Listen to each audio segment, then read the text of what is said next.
رفقائے محترم، یہ سورہ آل عمران ہے۔ آل عمران تیسری صورت ہے ترتیب تلاوت کے حوالے سے، اور اس کی 2 آیات ہیں جو میں نے آپ حضرات کے سامنے تلاوت کی، آیت 186 اور آیت 187۔ اس میں اللہ تبارک و تعالیٰ نے مومن مسلمان امت جو ہے اس کی ایک پہچان بتائی ہے، اور یہ پہچان تقاضا کرتی ہے کہ ہم اپنے آپ کو پہچانیں، کیونکہ ہم بھی سارے اسی دعوے کے ساتھ جہاں بیٹھے ہیں نا کہ ہم کون ہیں؟ مسلم ہیں، مومن ہیں۔ اس دعوے کے علاوہ تو ہمارا اور کوئی دعویٰ نہیں ہے۔ لیکن میں نے آپ حضرات کے سامنے پچھلے جمعے عرض کیا تھا، 2 حوالے آپ کے سامنے رکھے تھے، شاید آپ نے جا کر ان کو کھولا ہو، دیکھا ہو۔ ایک تو میں نے حوالہ دیا تھا سورہ آل انعام کی آیت 159 کا، 159۔ اس میں یہ کہا تھا، میں نے نہیں، اللہ تبارک و تعالیٰ نے۔ کیا یاد ہے ہمیں؟ سورہ آل انعام آیت 159، کیا مضمون تھا سعید بھائی؟ مضمون یہ تھا کہ وہ لوگ جنہوں نے دین میں فرقے گروہ در گروہ، جتھا در جتھا، سپاہ در سپاہ اپنے آپ کو بانٹ لیا، واختلفوا، اور پھر دین میں اتحاد کی بات نہیں کرنی، جب بھی زبان کھولنی ہے اختلاف پہ بات کرنی ہے، لڑانا ہے، جھگڑے کرنے ہیں، ایک دوسرے کے خلاف محاذ قائم کرنا ہے۔ تو یہ 2 چیزیں جب کسی گروہ میں آ جائیں تو پہلی بات ہے وہ امت نہیں رہتی، وہ امت نہیں رہتی۔ اور اگلا اس کی سزا آپ یہ سمجھ لیں یہ ہوتی ہے کہ اختلاف تفرقہ آ جانے کے بعد اللہ پاک فرماتے ہیں لست منہم فی شیء، رسول کا اور امت کا جو رشتہ ہے وہ ختم ہو جاتا ہے۔ یعنی اختلاف اور تفرقہ وہ چیز ہے کہ جس کے نتیجے میں رسول کا، قائد کا، امام کا اپنے نام نہاد امتیوں سے رشتہ منقطع ہو جاتا ہے۔ اور یہ میں نے مثال دی تھی کہ یہ ایسا ہی ہے کہ بوگیاں تو موجود ہیں لیکن انجن سے کٹی ہوئی ہیں۔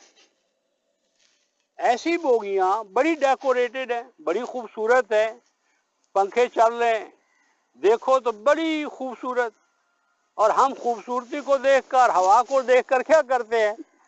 داخل ہو جاتے، بڑے مزے سے بیٹھے، بوگی بڑی خوبصورت ہے۔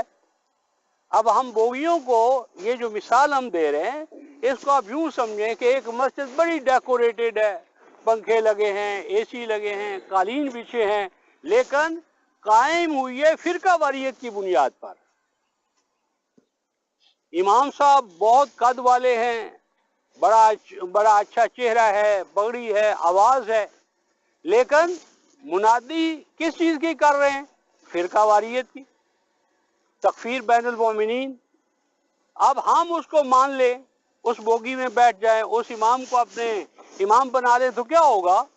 لست منہم فی شیء، ہمارا تعلق اپنے امام اعظم محمد رسول اللہ صلی اللہ علیہ وسلم سے کٹ جائے گا۔ اب آپ دیکھ لیں انجام کیا ہوگا۔ تو یہ آیت میں نے آپ کے سامنے سورہ الانعام آیت 159 پیش کی تھی، اور اس کے ساتھ میں نے یہ جو ہم صبح و شام صلات یعنی نماز جو ہے یہ پڑھتے ہیں، میں نے 12 رفقائے محترم آپ سے عرض کیا ہے کہ بائے بسم اللہ سے والناس تک سب اصحاب علم بیٹھے ہیں، اصحاب علم کی صحبت میں بیٹھنے والے لوگ بیٹھے ہیں، ان سے میں پوچھتا ہوں کہ پورے قرآن میں کہیں نماز پڑھنے کا حکم ہے؟ پورے قرآن میں جہاں کہیں آپ کو صلات کا لفظ آئے گا اس کے ساتھ کیا آیا ہے؟ وَأَقَامُوا الصَّلَاةَ یا اقیم الصلاۃ، اقیم امر ہے، اور اقامو فعل ماضی کا صیغہ ہے کہ وہ صلاۃ کو قائم کرتے ہیں. تو قائم کرنے اور پڑھنے میں بڑا فرق ہے. قائم کرنا اور پڑھنا فرق کیا ہے؟ ابھی میں رات ایک کتاب دیکھ رہا تھا، نام نہیں بتاتا، بہت بڑے یعنی ان کو پتہ نہیں بڑے بڑے القاب ہیں، اور انہوں نے یہ لکھا ہے کہ اگر کوئی شخص نماز فجر کے 2 فرض پڑھ کر اپنے مصلی پر بیٹھتا رہے اور اس کے بعد جب سورج نکلے جسے ہم اشراق کی نماز کہتے ہیں اس کے 2 یا 4 یا 6 یا 8 جتنے وہ نفل پڑھ لے تو اس کو اتنا بڑا ثواب ہو گیا کہ جس طرح وہ 10 غزوات میں شریک ہوا اللہ کے رسول کے ساتھ. 10 غزوات کا، اور وہ بھی سرایا نہیں، غزوات، اس کا ثواب مل گیا. اور وہ غزوات بھی آپ نے گویا اللہ کے رسول کے ساتھ کیے، اور آپ نے عمل کیا کیا؟ 2 رکعت 4 رکعت 6 رکعت آپ نے صلاۃ الاشراق ادا کی ہے. تو کتنا بڑا ثواب. اب جب اتنا بڑا ثواب رفقائے محترم فجر کے بعد 2 4 منٹ 8 گھنٹہ بیٹھنے سے آپ کو مل سکتا ہے تو اب جہاد کی کیا ضرورت ہے؟ یعنی چھوٹے عمل اور اجر کثیر، بڑے اعمال اور ان کے بارے میں کتمان اخفاء، یہ ہے اس امت کا المیہ. اب دیکھیں قرآن حکیم مکتوبہ صلاۃ جو ہے فرض نماز پڑھ لینے کے بعد قرآن کیا کہتا ہے؟ یعنی تمام ہفتے بھر کی نمازوں میں افضل نماز کون سی ہے؟ جمعہ. جمعہ کی نماز ہم جماعت کے ساتھ امام کے ساتھ ادا کرتے، اور قرآن کیا کہتا ہے کہ اذا جب قضیت الصلاۃ، صلاۃ ادا ہو گئی، فریضہ آپ نے ادا کر لیا، تو آپ کیا کرو؟ بیٹھ جاؤ، مسجد میں جم جاؤ، اس پر وقت لگاؤ نہیں. فانتشروا فی الارض، زمین میں پھیل جاؤ اور اللہ کا رزق جدوجہد کرو، محنت کرو اور فضل الہی کو تلاش کرو. یعنی جو افضل صلاۃ ہے اس کے بعد آپ نے بیٹھنے سے اللہ پاک نے ہمیں روک دیا ہے. جدوجہد کرو. غور کریں کہ صلاۃ الجمعہ سے پہلے جب آپ کو بلایا جا رہا تھا تو کیا حکم تھا؟ نہیں، کیا چیز چھوڑ کر آؤ؟ وَذَرُوا الْبَيْعَ، جو خرید و فروخت کر رہے ہو، کاروبار کر رہے ہو، ملازمتیں کر رہے ہو، ان کو چھوڑ کر آؤ. کیا معنی؟ صلاۃ الجمعہ سے پہلے بھی آپ جدوجہد میں تھے، جدوجہد تھا، محنت تھی، آپ اپنا فریضہ انجام دے رہے تھے، اور جب آپ نے فرض ادا کر لیے تو اب آپ کو کیا حکم ہوتا ہے؟ نکل جاؤ اور وہ جدوجہد اور محنت جو تم کر رہے تھے اس میں اپنے آپ کو کھپا دو، لگا دو. کوئی ہے چھٹی؟ جمعے کی ہے چھٹی قرآن میں؟ نہیں. جمعے کے دن بیکار ہو کر بیٹھ جانے کی ہے اجازت؟ اور جب اللہ پاک نے آپ کو جمعے کی چھٹی نہیں دی، جمعے کی جدوجہد ہے، تو آپ اپنے ہفتے بھر کے اعمال کو ترک کر کے چھٹیاں منا رہے ہیں. زندہ قوموں کا ہم کیا مقابلہ کریں گے؟ امام غزالی فرماتے ہیں الناس نیام و اموات، مجھے تو لوگوں میں کیا ہے نظر آتا ہے کہ یا تو لوگ سوئے ہوئے ہیں یا موت کے وہ سناٹے میں آغوش میں چلے گئے ہیں. فرمایا لیما، تم پوچھو کیوں؟ من هو النائم ومن هو المستيقظ، جاگنے والا کون ہے اور سویا ہوا کون ہے؟ کبھی ہم نے غور کیا ہے؟ امام غزالی فرماتے ہیں النائم وہ شخص سویا ہوا ہے، یبن البیوت، بڑے اونچے مضبوط مکانات بنا رہا ہے، گاڑیوں، سواریوں، گھوڑوں، خچروں، اس کی تلاش میں مارا مارا پھر رہا ہے. وقد نسیا، اور وہ بھول چکا ہے کہ یہ مکانات، یہ محلات، یہ کوٹھیاں دار الاخرہ سے پہلے کیا کرنا ہے؟ آپ نے چھوڑ کر جانا ہے. آپ کا اصل گھر کیا ہے؟ اصل گھر کیا ہے؟ اصل زندگی کیا ہے؟ آخرت کی زندگی، ابدی زندگی۔ تو آخرت کے لیے بھی کوئی جھونپڑا بنا لی ہے، کوئی جھگی بنا لی ہے آخرت کے لیے؟ آخرت کے لیے تو جھگی بھی نہ بنی ہو، اور حیات دنیا جو کہ ذل زائل ہے۔ آپ فرماتے ہیں صلی اللہ علیہ وسلم کہ اس دنیا میں میری اور آپ کی مثال کیا ہے؟ کمثل عابر سبیل، ہماری جو مثال ہے وہ ایک ایسے شخص کی طرح ہے جو ایک راستے پر گزر رہا ہے۔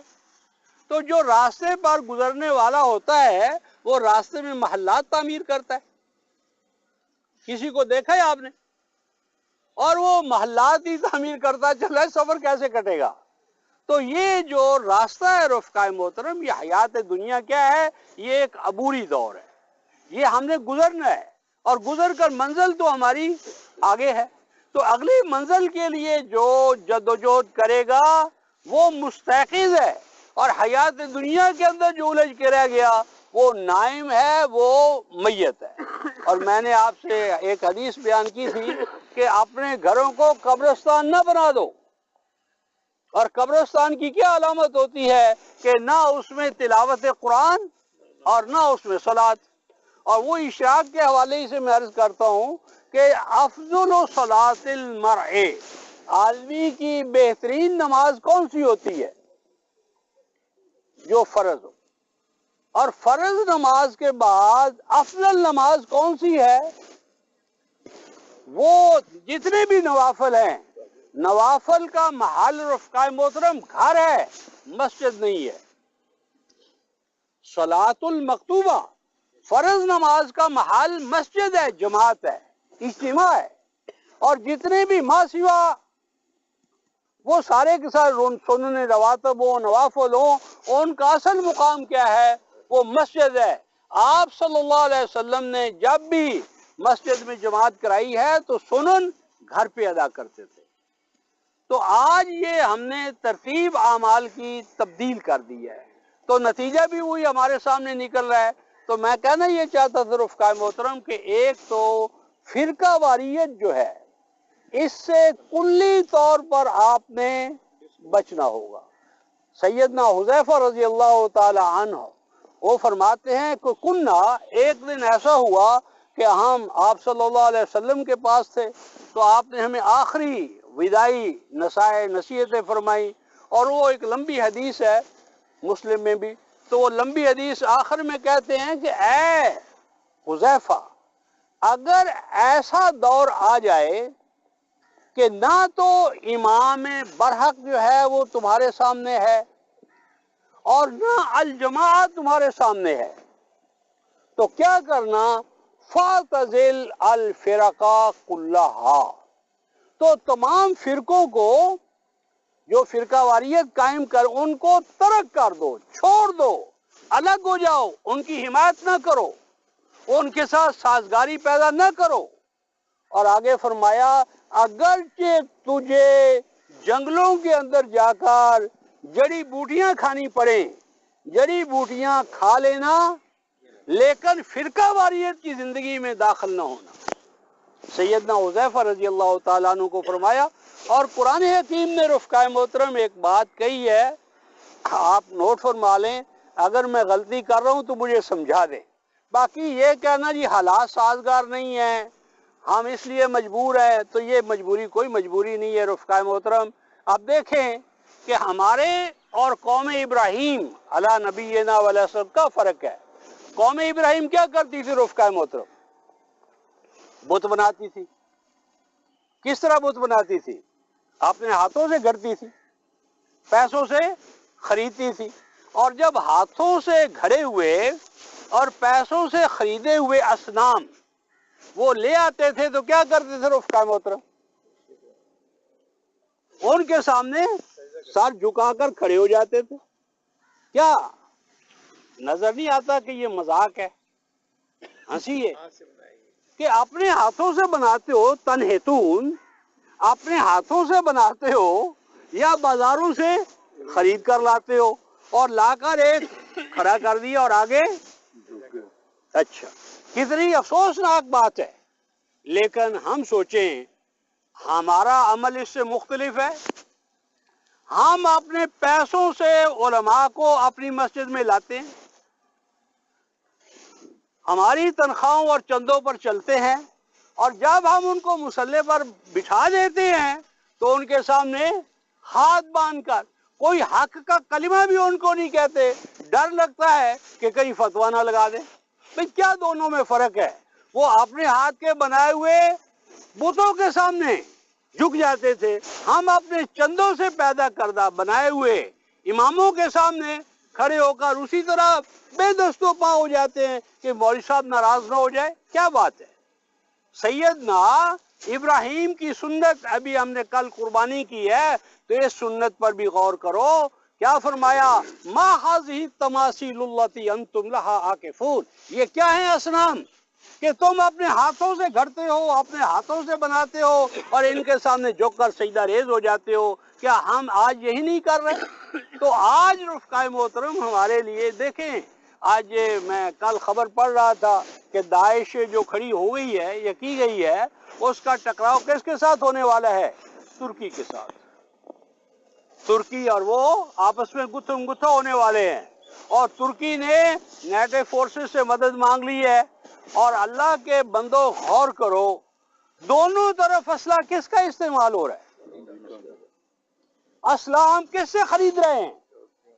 اور 60 ارب, اللہ اکبر, 6 ارب 60 ارب کا اسلحہ. چھوٹی چھوٹی ریاستیں, یہ کس کے لیے, کس کا دفاع کرنا ہے انہوں نے؟ کون ان کا دشمن ہے؟ سعودی عرب کا کون دشمن ہے؟ کویت کا کون دشمن ہے؟ قطر کا کون دشمن ہے؟ اور دشمن سے تم اسلحہ خرید رہے ہو.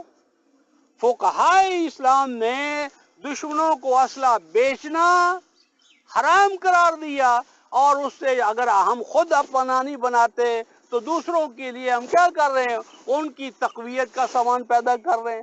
تو لڑانے والے بھی وہی, اسلحہ دینے والے بھی وہی, انہی کی جنگ ہم لڑ رہے ہیں. اور پھر ہر دفعہ جب بھی کوئی مسئلہ آتا ہے, یعنی ہم سمجھتے تھے رفقائے محترم کہ 1947 میں ہم کیا ہو گئے ہیں. اب دیکھیں 1947 میں جو آپ کی اور میرے گھر کی حالت تھی اور جو آج میرے اور آپ کے گھر کی حالت ہے, کبھی غور کریں. اس وقت کی بیویاں, اس وقت کی مائیں, اس وقت کی بہنیں اور بیٹیاں, اس وقت کی گلیاں اور بازار, اور آج ترقی کی ہم نے, آزاد ہوئے ہم. یعنی ہمارا جو نائی ہے وہ بھی اب جو ہے وہ نائی نہیں ہوتا, وہ کیا ہوتا ہے؟ یعنی ہر ایک نے اپنا نام تبدیل کر کے پہلے سے زیادہ ہم فحاشی, بدماشی, گراں فروشی اور ایسے حکمرانوں کی گرفت میں آئے ہوئے ہیں جو ہمیں ہی تباہ کرنے کے لیے ہمارے ہی ووٹوں سے آتے ہیں اور آ کر ہمارا ہی ٹیکس ہم پر لگا دیتے ہیں, جبراً وصول کرتے ہیں, ریونیو ہم سے اکٹھا کرتے ہیں. یعنی اندازہ کریں کہ آپ یہی جو ٹیکس ہم پر لگ رہے ہیں, یہ جو تیل آپ کو مل رہا ہے, کبھی ان سے سوچئے ہم کہ تیل کی اصل قیمت کتنی ہے اور ٹیکس اس پہ کتنا ہے, اور ٹیکس کس کو جاتا ہے, کون لیتا ہے, کیا کرتا ہے ہمارے ساتھ. آپ اندازہ کریں کہ جو آپ کا یہ جو ہوائی جہازوں کا جو تیل ہے, پٹرول ہے, اس کی قیمت کتنی ہے رفقائے محترم؟ 61 روپے. 61 روپے لیٹر ہے جس سے ہوائی جہاز اڑ رہے ہیں, اور جس سے میرا اور آپ کا چھکڑا اور رکشہ چلتا ہے اس کی کتنی قیمت ہے؟ 104 110. کیوں؟ یعنی وہ, اور دیکھیں کہ جتنا ہمارے ہاں پھل پیدا ہوتا ہے, مقامی آبادی تو وہ بیچاری خرید نہیں سکتی, اور وہ دوسروں کا ڈالر لینے کے لیے. اور رفقائے محترم کبھی غور کریں, یہ ڈالر کس کا ہے؟ نہیں, یہ ڈالر امریکہ کا نہیں ہے, یہ امریکی حکومت کا نہیں ہے. یعنی جسے ہم بینک آف امریکہ کہتے ہیں, یہ امریکہ کا نہیں ہے. اگر آپ ایک چھوٹی ضمانت کریں اور ایک دیکھ لیں, منی ماسٹرز ایک ڈاکومنٹری ہے 2.5 گھنٹے کی، آپ کو حیرانگی ہوگی کہ جن امریکی صدور نے یہ ڈالر امریکی اسٹیٹس کے حق میں لانے کے لیے جدوجہد کی منتخب ہوئے، 6 ماہ کے اندر اندر ان کو قتل کر دیا گیا۔ جان کینیڈی اس کی آخری میں، جان ایف کینیڈی، اس کے بھائی کو مارا، اس کے بچے کو مارا۔ تو یہ رفقائے محترم ڈالر کس کا ہے؟ یہودی کا ہے، یہودیوں کا ہے۔ اور دیکھیں پوری دنیا کے اندر ڈالر چل رہا ہے اور ڈالر یہود کا ہے۔ اب وہ آپ کا زمین خرید لے، بلڈنگ خرید لے، آپ کے قوم پورے قائدین کس بنیاد پر خرید لے؟ ڈالر کی بنیاد پر۔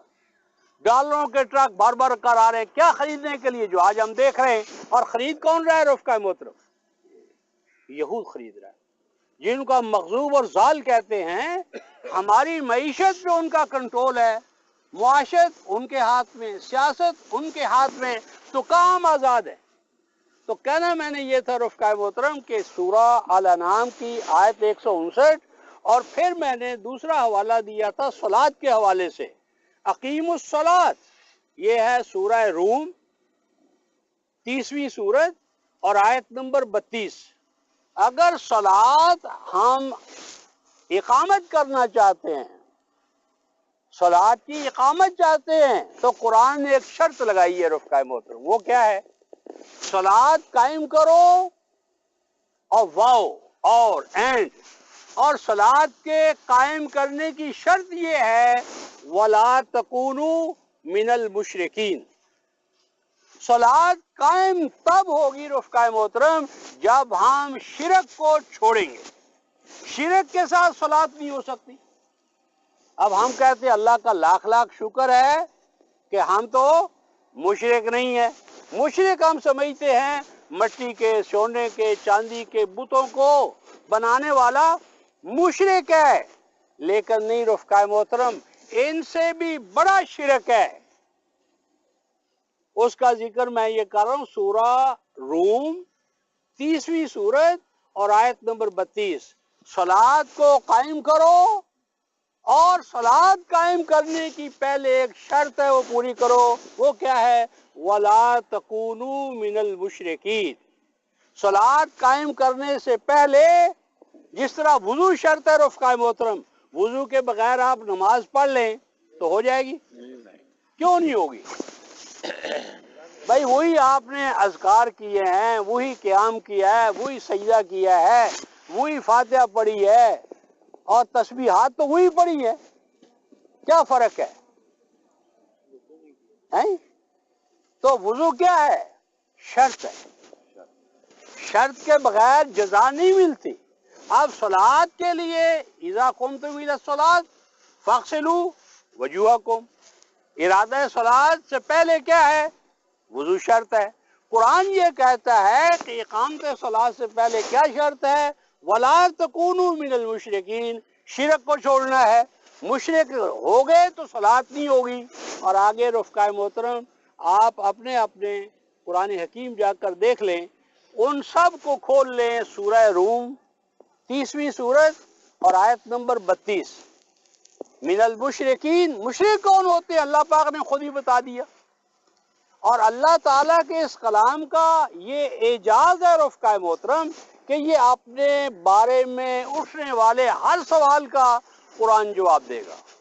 ھذا کتابنا ینطق علیکم بالحق، سوال کرنا تمہارا حق ہے، اللہ پاک فرماتے ہیں، اور جواب دینا اس قرآن کا فریض ہے۔ سوال تم کرو اور قرآن تمہیں جواب دے گا، اور کیا ہوگا؟ ینطقو، ہم نے کہا جی یہ قرآن تو خاموش ہے، یہ قرآن تو بولتا ہی نہیں، اللہ پاک فرماتے ہیں یہ ناطق ہے۔ ینطقو، ینطقو جو کیا ہے؟ یہ فعل مضارع ہے۔ فعل مضارع کیا ہوتا ہے؟ حال اور استقبال، یعنی فار ایور، ہر دور میں، کوئی بھی دور ہو، زمان و مکان کچھ بھی ہو، سوال کرو، ینطق علیکم بالحق، یہ قرآن ناطق ہے، اس کا نطق حق پر قائم ہے۔ لیکن فرمایا تمہیں کیا ہو گیا ہے؟ فرمایا کہ جب ان کے سامنے تتلا علیکم آیاتی، ان کا المیہ کیا تھا اس دور کا، اور آج بھی ہم اسی المیہ سے گزر رہے ہیں کہ جب ان کے سامنے یا ان کے سامنے میری آیات کی تلاوت کی جاتی تھی تو کیا کرتے تھے؟ بہی تحجرون، وہ بھی قرآن سن کر جس طرح آتے تھے چلے جاتے تھے، اور آج ہمارا بھی یہی حال ہے۔ قرآن سنا اور جہاں سنا وہاں ہوا کے اندر الفاظ تعلیل ہو گئے اور کپڑا جھاڑا اور جیسے آئے تھے ویسے ہم لوٹ گئے۔ تو یا قرآن یہ کہتا ہے صلاۃ قائم کرو، ولا تکونوا من المشرکین، مشرکوں میں سے ہو کر صلاۃ نہیں اقامت ہوگی، شرک کو چھوڑنا ہوگا۔ اور شرک کی تعریف یہ بیان فرمائی ہے رفقائے محترم، من الذین لا تکونوا من المشرکین، مشرکوں میں سے نہ ہونا۔ کیا مشرک کون ہوتے ہیں؟ فرقوا دینہم وقانوا شیعا کل حزب بما لدیہم فرحون، مشرک وہ ہوتے ہیں رفقائے محترم جو دین تو کہیں ایک ہے لیکن جماعت ایک نہیں ہے، صف ایک نہیں ہے، امام ایک نہیں ہے، کلمہ ایک نہیں ہے، مسجد ایک نہیں ہے۔ اب دیکھیں تمام فقہا کا اجماع ہے اس بات پر کہ جو صلاۃ العید ہے یا قربان، یہ کبھی آپ صلی اللہ علیہ وسلم اپنی مسجد میں ادا کی تھی؟ کان یخرج الی مصلی المسلمین، یہ صلاۃ جامعہ جو ہے خاص طور پر عید الفطر اور عید قربان پر یہ کہاں ہوتی تھی؟ مصلی میں ہوتی تھی، مسجد سے باہر۔ اور آج ہر فرقے واریت کی مسجد جو ہے وہ عید بھی وہیں کر رہی ہے۔ کیوں کہ عید سے وابستہ جو مفادات ہیں وہ ان کو وہیں حاصل ہوں گے، باہر جائیں گے، اجتماع میں جائیں گے، بہت بڑا اجتماع ہوگا تو مسائل پیدا ہوں گے۔ تو یہ رفقائے محترم لا مشرک کون ہوتا ہے؟ من الذین فرقوا دینہم، جو دین میں تفرقہ پیدا کر لیں، فرقے فرقے ہو جائیں، گروہ در گروہ ہو جائیں۔ آج کوئی مسجد دکھائیں کہ جہاں یہ لکھا نہ ہو کہ یہ کس فرقے کی۔ اور میں نے پچھلے جمعے عرض کیا تھا کہ اگر آج نبی پاک صلی اللہ علیہ وسلم کے تربیت یافتہ اصحاب ہماری مساجد میں آ جائیں تو اول تو داخلہ ہی بند ہوگا، اور یہ تو ہو ہی نہیں سکتا کہ وہ کہیں میرا کوئی فرقہ نہیں ہے اور ہم اسے امام بنا لیں۔ ممکن ہے؟ نہیں۔ بتائیں کوئی فرقہ کسی صحابی کو امام بنائے گا؟ یعنی شرط ہو گیا۔ مجھے یاد ہے محکمہ اوقاف والوں نے ایک دفعہ مانگا تو میرا بھی وہ کسی نے کہا، تو جب سلیکشن ہونے لگا تو مجھ سے پہلے جتنے آئے جی آپ کا فرقہ کون سا ہے، کوئی کہتا ہے میں اہل حدیث ہوں، کوئی کہتا ہے اہل تشیع ہوں، کوئی کہتا ہے میں حنفی بریلوی ہوں، کوئی کہتا ہے حنفی دیوبندی ہوں۔ تو میری واری آئی تو وہ مسعود کھدر پوش تھے، تو کہنے لگے جی کیسا آپ کا کیا فرقہ، کون سا فرقہ ہے؟ میں نے کہا بھی میرا تو کوئی فرقہ نہیں ہے، نہ میں کسی فرقے کو اسلام کے لیے۔ اجی پھر آپ مسلمان ہیں؟ میں نے کہا کیا مطلب؟ بھائی مسلمان تو فرقوں کے بغیر نہیں ہوتے، سارے آپ کے پہلے نہیں آئے، کوئی دیوبندی ہے، کوئی بریلوی ہے، کوئی اہل حدیث ہے، کوئی اہل تشیع ہے۔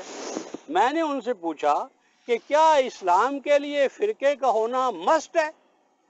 کہتے ہیں nowadays it has become more than must, کہ ان دنوں تو یہ مسٹ سے بھی کہیں زیادہ، یعنی فرض واجب سے بھی کہیں آگے ہو چکا ہے۔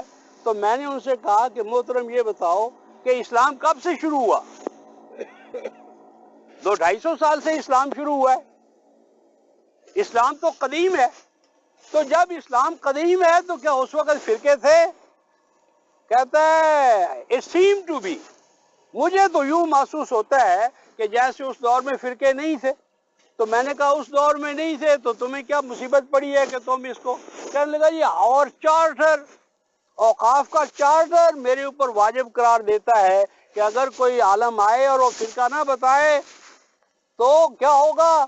وہ ہماری اوقاف کی مسجد میں امام، خطیب یا مؤذن بھی نہیں ہو سکتا۔ تو میں نے انہیں کہا یہ امامتیں، یہ خطابتیں، یہ مؤذن ہونا اپنے پاس رکھو، ان میں سے ہم کسی کو نہیں مانتے۔ ہاں اگر لکھنا ہے تو یوں لکھو I belong to a sect which does not believe in any sect۔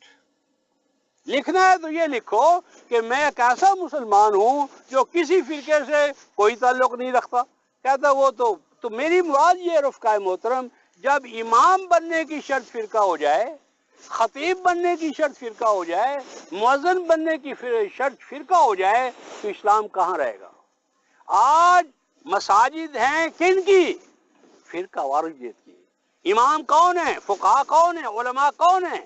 فرقوں کے علماء ہیں، فرقوں کے علماء ہیں، فرقوں کی مسجدیں ہیں، اور اس ماحول میں ہم سب جی رہے ہیں۔ کرنے کا کام کیا ہے رفقائے محترم؟ ایک تو ان آیات میں جو میں نے آپ کے سامنے تلاوت کی تھی، فرمایا کہ ہم نے تم سے میثاق لیا ہے۔ کیا میثاق لیا ہے رفقائے محترم؟ میثاق الکتاب۔ ہم میں سے کتنوں کو یاد ہے؟ نہ، میثاق الکتاب۔ اذ اخذ اللہ پاک جب کسی قوم کو، امت کو کتاب دیتے تھے تو ایک میثاق لیتے تھے نبی کے توسط سے۔ ہم سے بھی میثاق لیا گیا ہے، نسو، بھول چکے۔ وہ میثاق یہ رفقا لکھ لیں، سورہ آل عمران آیت 187، لَتُبَيِّنُنَّهُ لِلنَّاسِ وَلَا تَكْتُمُونَهُ۔ یہ میثاق تھا کہ تم مرتے دم تک میرے کلام کو یاد رکھو گے، یاد کرو گے، یاد کرواؤ گے، علم سیکھو گے، علم سکھاؤ گے، اس پہ عمل کرو گے اور دوسروں کو عمل بالقرآن کی دعوت دو گے۔ یہ میثاق تھا۔ خیرکم من تعلم القرآن وعلمہ۔ اس امت کے بہترین آدمی کون ہیں؟ رسول اللہ کے کہنے کے مطابق پہلے قرآن سیکھیں اور پھر اپنے آگے دوستوں کو اور سب سے پہلے اولاد کو۔ اور میں گراوٹ کا معاملہ بتاتا ہوں، میرے ایک دوست تھے اسلامیہ پارک میں، اچھا قرآن پڑھتے تھے۔ مجھے کہلے قائی صاحب مجھے کوئی عالم بتائیں جو میرے بچوں کو قرآن پڑھائے۔ میں نے کہا سعید بھائی تم اتنا اچھا قرآن پڑھتے ہو، اپنے بچوں کو خود پڑھاؤ۔ تو کہتے لو جی اور میں قرآن میں پڑھاواں، یہ تو مولوی صاحب دا کام ہے۔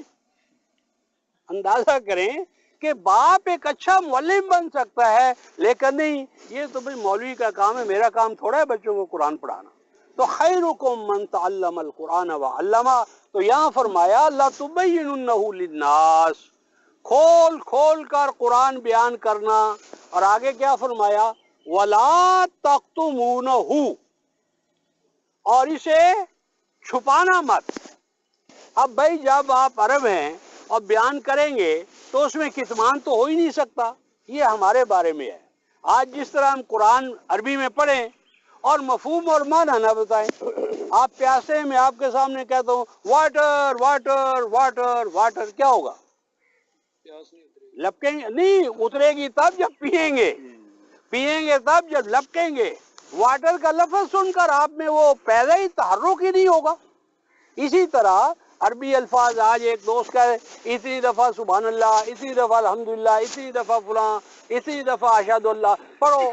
بھائی پڑھنے سے اگلی سٹیج ہے اسے سمجھو، سمجھنے سے اگلی سٹیج ہے اس کے تقاضوں کے مطابق اپنے آپ کو ڈھالو، صرف پڑھتے رہو۔ تو یہ رفقائے محترم پہلا مسئلہ۔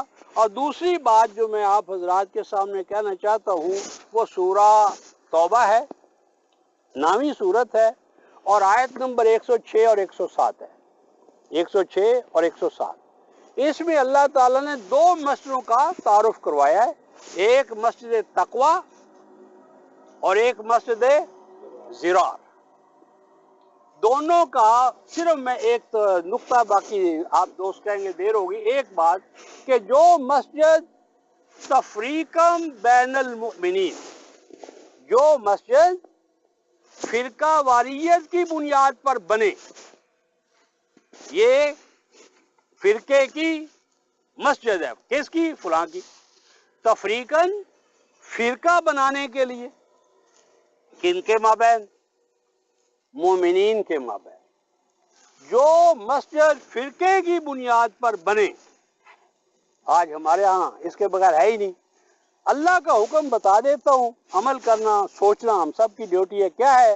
لا تقم فیہ ابدا، جو مسجد فرقہ واریت کی بنیاد پر بنے، اللہ کا حکم یہ ہے لا تقم فیہ ابدا، اس میں مومن کو کھڑا ہونے کی اجازت نہیں ہے، کھڑا ہونے کی اجازت نہیں ہے۔ یہ حکم ہے اللہ پاک کا میرے اور آپ سب کے لیے۔ اب سوچنا ہے کہ اس پر عمل کیسے کریں۔ تو عمل کی ابتدائی صورت یہ ہے رفقائے محترم کہ اپنے آپ کو فرقہ واریت سے نکالیں۔ ہم نکلیں گے تو ہمارے مولوی بھی نکلیں گے، مولوی نکلیں گے تو امت ایک بہتر مستقبل کی طرف بڑھے گی۔ میں نے صرف نشاندہی کی ہے قرآن سے، آیت 107 سورہ توبہ۔ اگر میرا ترجمہ غلط ہو تو مجھے بتا دیں، اور اگر میں نے آیت پیش کی آپ مجھ سے ناراض ہو جائے۔ پرسوں مجھے ایک دوست بتا رہے تھے کہ جی آپ کا ہر درس جو ہے وہ ہمارے اندر کوئی وہ چیز پیدا کر دیتا ہے، تو میں نے کہا میں چاہتا بھی یہی ہوں کہ سوئے قطار می زنم ناقہ بے زمام را، کہ سوئے ہوئے بھائیوں کو جگایا جائے۔ جاگیں گے تو منزل کا شعور یا آگے آگاہی یا اگلے بڑھیں گے۔ تو اللہ تعالیٰ ہم سب کو جاگنے، جگانے، اپنا کلام پڑھنے اور اپنا کلام پڑھانے اور حبیب مصطفیٰ صلی اللہ علیہ وسلم کی سنت کے مطابق اپنے آپ کو ڈھلنے اور ڈھالنے کی اللہ پاک ہم سب کو انفرادی اور اجتماعی توفیق عنایت فرمائے۔ وآخر دعوانا ان الحمدللہ۔